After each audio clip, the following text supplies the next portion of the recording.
তো আমি যেহেতু দলত আছোঁ আমি দলেও আমি ৰাজনীতি কৰিবলৈ তেওঁলোকৰ ওচৰত ৰাইজৰ ওচৰত আমি নাযাওঁ বস্তু দিবলৈ আমি জাষ্ট তেওঁলোকক সহায় হাত আগবঢ়াব পাৰিম যে আপোনালোকৰ খাদ্য সংকট হৈছে যদি আমি প্ৰশাসনৰ ওচৰত চৰকাৰৰ ওচৰত আমি ডিমাণ্ড কৰিব পাৰিম সেই ব্যক্তিসকলক যাতে তেওঁলোকে বিশেষ সুবিধা ব্যৱস্থা কৰি দিয়ে তো এইটোৱে আমাৰ এটা বিশেষ ক'বলগীয়া কথা আজি প্ৰমোদ বৰুৱাই এটা কথা কৈছিল যে দিয়াত তেওঁৰ কোনো আপত্তি নাই কিন্তু কোড অফ কণ্ডাক্টটো ভায়োলেশ্যন কৰি পেলাই যাতে মানে কামবিলাক নহয় সেই কথাটোহে তেওঁ কৈছে তে দিব নালাগে বুলি পেলাই তেওঁ কোনো দিন কোৱা নাই তো সেই কথাটো স্পষ্ট কৰি দিছোঁ আজি তেওঁলোকৰ কৰ্মী নেতাকৰ্মীসকলে গাঁৱে গাঁৱে গৈ পেলাই দুখীয়াক মানে দিব দিয়া নাই কিব দিয়া নাই বুলি পেলাই এনেকুৱা ধৰণৰ মানে ভুৱা অপপ্ৰচাৰ চলাইছে সেইটো ইমিডিয়েট বন্ধ হ'ব লাগে আৰু এই এনে সংকটৰ সময়ত যাতে নিকৃষ্ট ৰাজনীতিকৰণ এই ব্যৱস্থাটো বন্ধ হ'ব লাগে তো ইয়াৰ পিছত আমি আৰু এটা কথা ক'ব বিচাৰিছোঁ যে গাঁৱে গাঁৱে গৈ পেলাই তেওঁলোকৰ কৰ্মীসকলে যিটো ৰেচন কাৰ্ডৰ নাম্বাৰ আৰু ৰেচন কাৰ্ড সংগ্ৰহ কৰি মানুহক আমি মানে ৰেচনটো আমাৰ BPFৰ পৰা দিব বুলি পেলাই তেওঁলোকে যিটো আভুৱা মানে প্ৰচাৰ চলাইছে আজিলৈকে 1 কেজি চাউল তেওঁলোকে দিবলৈ সক্ষম হোৱা নাই আৰু আজিৰ তাৰিখত একটা নিকৃষ্ট এটা পন্থা হাতত লৈছে খৈৰাবাৰী পৰিষদীয় সমষ্টিৰ অন্তৰ্গত যিটো গপচাচুবা VCDC এই গপচাচুবা VCDCত যোৱাকালি এটা ঘটনা হৈ গৈছে এতিয়াও তেওঁলোকে মানুহৰ ওচৰত গৈ পেলাই কম্বল বিতৰণ কৰিছে তেওঁলোকৰ BPFৰ কৰ্মীবিলাকে কম্বল বিতৰণ কৰিছে টিংপাত বিতৰণ কৰিছে ইয়াৰ তথ্য আমাৰ হাতত আছে আৰু আমি কালি SDO চিভিল আৰু পুলিচ প্ৰশাসনক জনোৱাৰ পিছত তেওঁলোকৰ তাত মানে গৈ পেলাই বস্তুখিনি মানে হস্তগত কৰিছে আৰু সেই বস্তুখিনি আজি থানাত আনিছে কিন্তু আজিলৈকে সেই মানুহখিনিৰ ওপৰত বিশেষ কি ব্যৱস্থা ল'ব আমি সন্দেহ লাগিছে যে তেওঁলোকক যাতে বিহিত ব্যৱস্থা লয় যিসকল ব্যক্তিয়ে আজি মানে কম্বল বিতৰণ কৰিছে বস্তু বিতৰণ কৰিছে ৰাতি ৰাতি গৈ পেলাই মানুহক জমকুৱাই পেলাই তো সেই বিধিবিলাক যাতে উলংঘন নহয়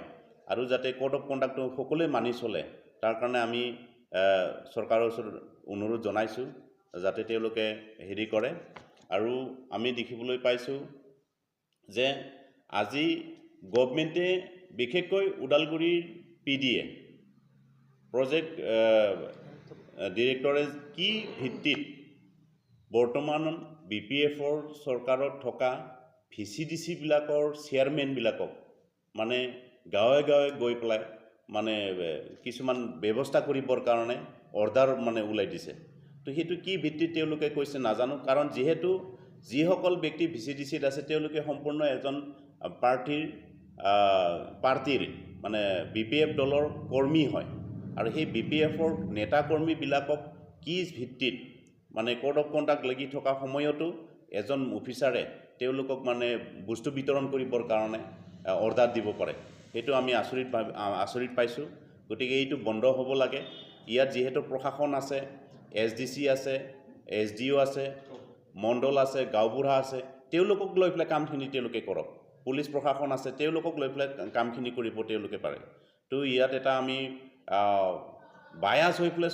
চলাৰ অফিচাৰবিলাকে চলাৰ এটা আমি গোন্ধ পাইছোঁ যাতে সেইটো বন্ধ হ'ব লাগে ভৱিষ্যতে কোনো ধৰণৰ প্ৰশাসনীয় যিখিনি অফিচাৰ্ছ আছে প্ৰশাসনীয় ব্যৱস্থা আছে সেই বস্তুটো যাতে মানে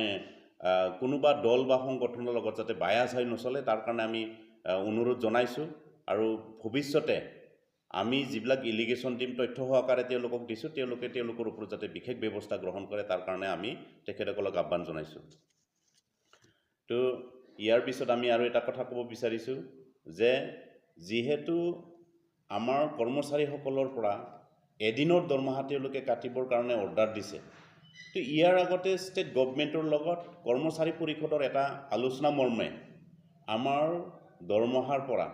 20% কৰ্তন কৰাৰ এটা সিদ্ধান্ত লোৱা হৈছে আৰু এই 20% কৰ্তন কৰাৰ পিছত সংকটৰ সময়ৰ কাৰণে গভৰ্ণমেণ্টে অনুৰোধ জনাইছে আৰু সেই অনুৰোধ মৰ্মে আলোচনা মৰ্মে 20% কৰ্তন কৰাটো আমাৰ কৰ্মচাৰী পৰিষদটো মান্তি হৈছে আৰু সেই বস্তুটো উইথ ইণ্টাৰেষ্ট মানে কোড অফ আমাৰ যিটো মানে কৰোনা ভাইৰাছৰ যিটো মানে লকডাউন মানে শেষ হোৱাৰ পিছত নেক্সট মাহত মানে উইথ ইণ্টাৰেষ্ট তেওঁলোকে আমাক মানে ৰিটাৰ্ণ দিয়াৰ এটা মানে সেই পইচাখিনি ৰিটাৰ্ণ দিয়াৰ পাৰে দৰমহাৰ যিখিনি কৰ্তন কৰিব সেইখিনি ৰিটাৰ্ণ দিয়াৰ এটা প্ৰতিশ্ৰুতি প্ৰদান কৰিছে আৰু সেইটো আমি মানি লৈছোঁ তাৰপিছতো মানে BTC গভৰ্ণমেণ্টৰ বা BTCৰ প্ৰিন্সিপাল ছেক্ৰেটাৰীয়ে তেওঁলোকৰ চিফ ৰিলিফ ফাণ্ড বুলি পেলাই এটা ফাণ্ডত ICICI বেংকৰ যিটো একাউণ্ট নাম্বাৰ তাত মানে একদিনৰ দৰমহা সোমাব দিয়া কথাটো আমি সন্দেহ প্ৰকাশ কৰিছোঁ ইয়াত নিশ্চয় ৰহস্য থাকিব পাৰে এইটো যাতে তদন্ত হয় আৰু এইটো যাতে ইলিগেল নহয় তাৰ কাৰণে আমি অনুৰোধ জনাইছোঁ আজি প্ৰেছ মিট এইকাৰণে দিব লগা হ'ল যে আমাৰ এই দেশৰ সংকটৰ সময়ত কৰোনা ভাইৰাছক লৈ পেলাই যিটো সংকট হৈছে আমাৰ মাজত যিটো ত্ৰাসৰ সৃষ্টি হৈছে তো ইয়াতে কিছুমান লোক কিছুমান ব্যক্তি কিছুমান দলে ৰাজনৈতিক নেতাবিলাকে মানে ৰাজনৈতিক মুনাফা আদায় কৰাৰ স্বাৰ্থত ৰাজনীতি কৰিবলৈ লৈছে তো তাৰ এগেইনষ্টে আমি ইলিগেশ্যন দিছোঁ আৰু কণ্ডেম কৰিছোঁ যে যিসকল ব্যক্তি আজি সংকটৰ সময়ত ৰাইজৰ সংকটৰ সময়ত মানে ৰাজনীতি কৰিব বিচাৰিছে তেখেতসকলক আমি ধিক্কাৰ দিছোঁ বিগত সময়ছোৱাত আমি দেখিবলৈ পাইছোঁ বা বৰ্তমানৰ চলি আছে যে এছাম লোকে বিশেষকৈ BPFৰ নেতাকৰ্মীসকলে গাঁৱে গাঁৱে গৈ পেলাই লকডাউনৰ সময়তো মানুহ গোটাই পেলাই মিটিং কৰা আমি দেখিবলৈ পাইছোঁ মানুহৰ ওচৰত গৈ পেলাই ৰেচন দিয়াৰ নামত মানুহ গোটাই পেলাই তেওঁলোকৰ পৰা ডকুমেণ্টছ লৈ পেলাই ৰেচন দিম বুলি পেলাই মানুহক আভুৱা কৰা আমি দেখিবলৈ পাইছোঁ তো আমি ইয়াৰ এগেইনষ্টে প্ৰশাসনৰ ওচৰত ইলিগেশ্যন দিছোঁ আৰু ইয়াত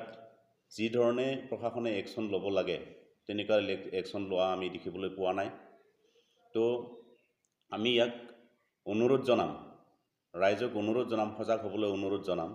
যে আজিৰ সময়ত এনেকুৱা এটা সংকটৰ সময়তো যাতে আমাৰ কিছুমান ৰাজনৈতিক দলবিলাকে ৰাজনীতি নকৰে তাৰ কাৰণে অনুৰোধ জনাইছোঁ সেইদিনাখন হাগ্ৰামা মহিলাৰীদেৱে ঘোষণা কৰিছিল যে 25 কেজি চাউল 2 কেজি দালি আধা লিটাৰ তেল চেনিটাইজাৰ মাস্ক দিয়াৰ কথা ঘোষণা কৰিছিলে তেওঁ কোনটো ফাণ্ডৰ পৰা দিব সেই কথা আমি নাজানো দেখিবলৈ পাইছোঁ তেখেতে যিহেতু এজন কেণ্ডিডেট হয় প্ৰাৰ্থী হয় আৰু আজি তাৰিখত আমাৰ BTRত কোড অফ কণ্ডাক্ট লাগু হৈ আছে তো তেওঁ এজন প্ৰাৰ্থী হিচাপে যিখিনি ঘোষণা কৰিছে তো সেইটো সম্পূৰ্ণ কোড অফ কণ্ডাক্টটো ভায়োলেশ্যন কৰা হৈছে তো আমি যিটো নিৰ্বাচন বিধি তেওঁ উলংঘা কৰিছে এই সম্পৰ্কত তেওঁলোকৰ কৰ্মী নেতাসকলে ৰাইজৰ আগত এটা ভুৱা প্ৰচাৰ তেওঁলোকে আৰম্ভ কৰিছে যে হাগ্ৰামাই দুখীয়াসকলৰ কাৰণে বস্তু দিব বিচৰাত UPPLে বিশেষকৈ প্ৰমোদ বড়ো তেখেতে বাধা দিয়া বুলি পেলাই তেওঁলোকে কথাবিলাক মানে প্ৰচাৰ কৰিছে তো এইটো স্পষ্টভাৱে প্ৰমোদ বড়োৱে যিটো প্ৰেছ মিটত কৈছে যে স্পষ্টভাৱে কৈছে যে তেওঁ দিয়াত বাধা নাই কিন্তু নিৰ্বাচন বিধি উলংঘা কৰি পেলাই এজন প্ৰাৰ্থীয়ে কেনেকৈ মানুহৰ ওচৰত গৈ পেলাই সাহায্য দিব পাৰিব সেই কথাটোৱে কৈছে তেওঁ চৰকাৰক অসম গভৰ্ণমেণ্ট বা কেন্দ্ৰীয় চৰকাৰক তেওঁ অনুৰোধ জনাব পাৰে আহ্বান জনাব পাৰে যে BTRত থকা দুখীয়া মানুহসকলৰ কাৰণে বিশেষ ব্যৱস্থা ল'ব লাগে এনেকুৱা ধৰণৰ তেওঁ অনুৰোধ কৰিব পাৰে কিন্তু তেওঁ সুবিধা ল'ব বিচাৰিছে যেহেতু আমি জানো যে BTRত বা BTCত বৰ্তমান কোনো ফাণ্ডৰ ব্যৱস্থা নাই আৰু যেহেতু তেওঁলোকে ইলেকশ্যনৰ কোড অফ কণ্ডাক্ট লাগি আছে তো তাৰ পিছতো তেওঁলোকে কোন ফাণ্ডৰ পৰা কেনেকৈ তেওঁলোকে পইচাটো দিব বা সেই সামগ্ৰীখিনি 5,50,000 মানুহক কেনেকৈ মানে সাহায্য দিব সেইটো আমি আচৰিত ভাবিছোঁ তো দেখিবলৈ পাইছোঁ যোৱা 26 তাৰিখে প্ৰিন্সিপাল ছেক্ৰেটাৰীৰ পৰা এখন অৰ্ডাৰ ওলাইছে যে DDOলৈকে এখন নিৰ্দেশ জাৰি কৰিছে যে আমাৰ BTRত থকা যিমানবিলাক কৰ্মচাৰী আছে তেওঁলোকৰ এদিনৰ দৰমহা কৰ্তন কৰি পেলাই এটা একাউণ্ট নম্বৰ দিছে ICICI বেংকৰ একাউণ্ট নম্বৰ 179901000017ত তেওঁলোকে এই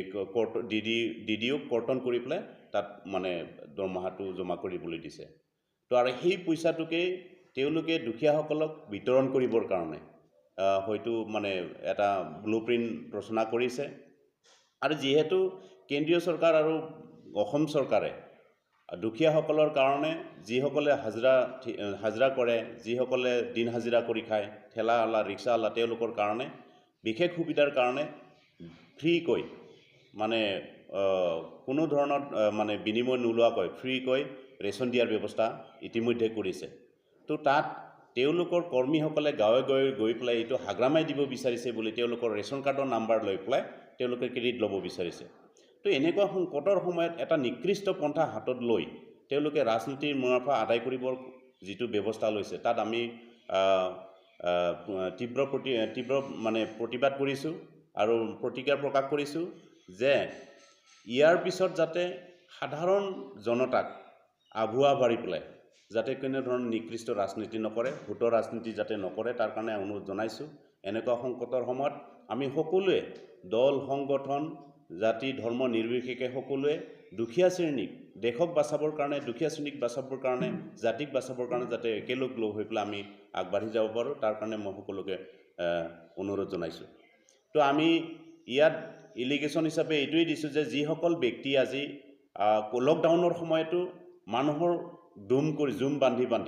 মানে মিটিং কৰি পেলাই গাঁৱে গাঁৱে গৈ পেলাই ৰেচন দিয়াৰ ব্যৱস্থা, প্ৰমোদ বড়োৰ এগেইনষ্টে মোবিলাইজ কৰাৰ ব্যৱস্থা কৰি আছে। তো সেই বস্তুটো ইলিগেশ্যন দিয়াৰ পিছতো প্ৰশাসনে তেওঁলোকৰ ওপৰত বিশেষ ব্যৱস্থা গ্ৰহণ কৰা নাই। তো আমাৰ এটা সন্দেহ হৈছে আজি প্ৰশাসন ব্যৱস্থাটোৱে তেওঁলোকৰ ওপৰত কিয় বিশেষ ব্যৱস্থা ল'ব পৰা নাই। আৰু আমি তথ্য সহকাৰে প্ৰমাণ সহকাৰে তেওঁলোকৰ ওচৰত আমি ছাবমিট কৰিছোঁ আৰু আমি তেওঁলোকক অনুৰোধ জনাইছোঁ যাতে যিহেতু BTC অঞ্চলত মানে ইলেকশ্যন যিটো কোড অফ কণ্ডাক্ট লাগিছে, তো সেইটো যাতে ভাইলেশ্যন নহয় আৰু আমাৰ যিখিনি প্ৰশাসন SDO হওক, DC হওক, SDC হওক, তেখেতসকলে যাতে বিশেষ গুৰুত্ব সহকাৰে বিষয়টো লয় আৰু ইলেকশ্যন কমিশ্যনাৰ যিটো মানে ব্যৱস্থা আছে সেই ব্যৱস্থাৰ জৰিয়তে যাতে সেইবিলাক ব্যৱস্থা বন্ধ কৰে। ইয়াত আমি প্ৰশাসন আছে, SDO ফালৰ পৰা আছে, SDC আছে, মণ্ডল আছে, গাঁওবুঢ়া আছে, তেওঁলোকৰ থ্ৰুৱেদি গভৰ্ণমেণ্টৰ যিখিনি পাবলগীয়া ব্যৱস্থা সেইটো বিতৰণ কৰক। আমাৰ তাত ক'বলগীয়া একো নাই। BTCৰ চিফ হাগ্ৰামা মহিলাৰীদেৱে সম্পূৰ্ণভাৱে ইলেকশ্যনৰ নিৰ্বাচন বিধি উলংঘা কৰি পেলাই তেওঁ যিবিলাক কথা ঘোষণা কৰিছে, ইয়াৰ সম্পৰ্কত যিহেতু আমাৰ UPPL দলে তেওঁলোকৰ ওপৰত ইলিগেশ্যন দিছে ষ্টেট ইলেকশ্যন কমিশ্যনাৰৰ ওচৰত, আৰু সেই বস্তুটো ইলেকশ্যন কমিশ্যনাৰে আজিলৈকে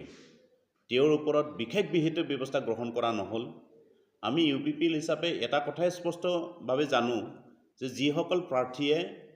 কোড অফ কণ্ডাক্ট ভাইলেশ্যন কৰিব, নিৰ্বাচন বিধি উলংঘা কৰিব, তেওঁলোকৰ প্ৰাৰ্থিত্ব মানে কেঞ্চেল কৰিব লাগে। আমি কণ্ডেম কৰিম। যিহেতু তেওঁৰ দ্বাৰাই বিভিন্ন অঞ্চলত বিভিন্ন সমষ্টিবিলাকত তেওঁলোকৰ কৰ্মীবিলাকে তেওঁৰ কথাক লৈ পেলাই যিহেতু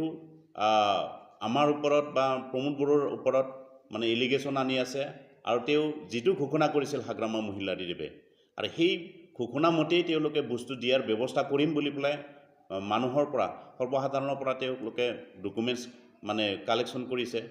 প্ৰমাণ পত্ৰ কালেকশ্যন কৰিছে, ৰেচন কাৰ্ড কালেকশ্যন কৰিছে, আৰু তেওঁলোকক দিয়াৰ ব্যৱস্থা কৰাৰ কাৰণে অলৰেডি ব্যৱস্থা কৰিছে। আমি জানো ৰূপাঘাট VCDCৰ অন্তৰ্গত যিটো খালিংদুৱাৰ সমষ্টিত ৰূপাঘাট VCDCৰ অন্তৰ্গত চেয়াৰমেনে স্পষ্টভাৱে বস্তু দিয়াৰ কাৰণে তেওঁলোকে ঘৰে ঘৰে গাঁৱে গাঁৱে গৈ পেলাই বস্তু বিতৰণ কৰিছে। ইয়াৰ পিছতো পানাৰী যিটো মানে VCDC পানাৰী বাগানত সিদিনাখন আমাৰ মানুহে গৈ পেলাই ইনফৰমেশ্যন দিয়াৰ পিছত পুলিচে হাতেলুতে ধৰা পাইছে, বস্তুখিনি হস্তগত কৰিছে, অথচ তেওঁলোকক কোনো ধৰণৰ ব্যৱস্থা গ্ৰহণ কৰা নাই, এৰেষ্ট কৰা নাই। যোৱাকালি পাকৰিবাৰীত যিটো ঘটনা হ'ল গপচাচুবা VCDCৰ অন্তৰ্গত প্ৰাইমাৰীৰ অন্তৰ্গত, তাতো সেই একেই ব্যৱস্থা, মানুহখিনিক পাইছে অথচ তেওঁলোকক এৰেষ্ট কৰা নাই। পানাৰীত যিজন মানে বেংবাৰী VCDCৰ অন্তৰ্গত চেয়াৰমেনে গাঁৱত গৈ পেলাই যিটো লকডাউন ভংগ কৰি পেলাই ৰাইজক মিটিং কৰি পেলাই তেওঁলোকে বস্তু বিতৰণ কৰাৰ কথা আৰু বস্তু দিয়াৰ কথা তেওঁলোকে ঘোষণা কৰিছে স্পষ্টভাৱে। আমাৰ তাত ভিডিঅ' থকাৰ পিছতো, প্ৰমাণ দিয়াৰ পিছতো তেওঁলোকক আজিলৈকে কোনো ব্যৱস্থা লোৱা কৰা নাই। গতিকে আমি কণ্ডেম কৰিম যে হাগ্ৰামা মহিলাৰীদেৱৰ যিটো স্বেচ্ছাচাৰিতা, তেওঁৰ যিটো একাত্মতাবাদিতা আৰু যিটো অপশাসন, আজিলৈকে তেওঁ নিজকে চিফ বুলি পেলাই ঘোষণা কৰি পেলাই আজিলৈকে শাসন ব্যৱস্থা চলাব বিচৰা কাৰ্যক আমি তীব্ৰ ভাষাৰে গৰিহণা দিছোঁ আৰু ইয়াত ইলেকশ্যন ষ্টেট ইলেকশ্যন কমিশ্যনাৰে ইয়াৰ ওপৰত বিহিত ব্যৱস্থা ল'ব লাগে আৰু তেওঁলোকৰ ওপৰত যিসকল সমষ্টিত যিবিলাক সমষ্টিত তেওঁলোকৰ কৰ্মীবিলাকে মানে অপপ্ৰচাৰ চলাই পেলাই মানুহক আভুৱা ভাৰি পেলাই ভোটৰ মানে নিকৃষ্ট মানে ভোট আদায়ৰ যিটো পন্থা হাতত লৈছে এই প্ৰাৰ্থীসকলক এগেইনষ্টে বিহিত ব্যৱস্থা লাগ লাগে আৰু তেওঁলোকৰ এগেইনষ্টে ব্যৱস্থা লৈ পেলাই তেওঁলোকৰ যিটো প্ৰাৰ্থিত্ব এই প্ৰাৰ্থিত্বটো মানে কেঞ্চেল কৰিব লাগে আমি এইখিনিকে আমি আমাৰ ইউ পি ফালৰ পৰা দাবী কৰিছোঁ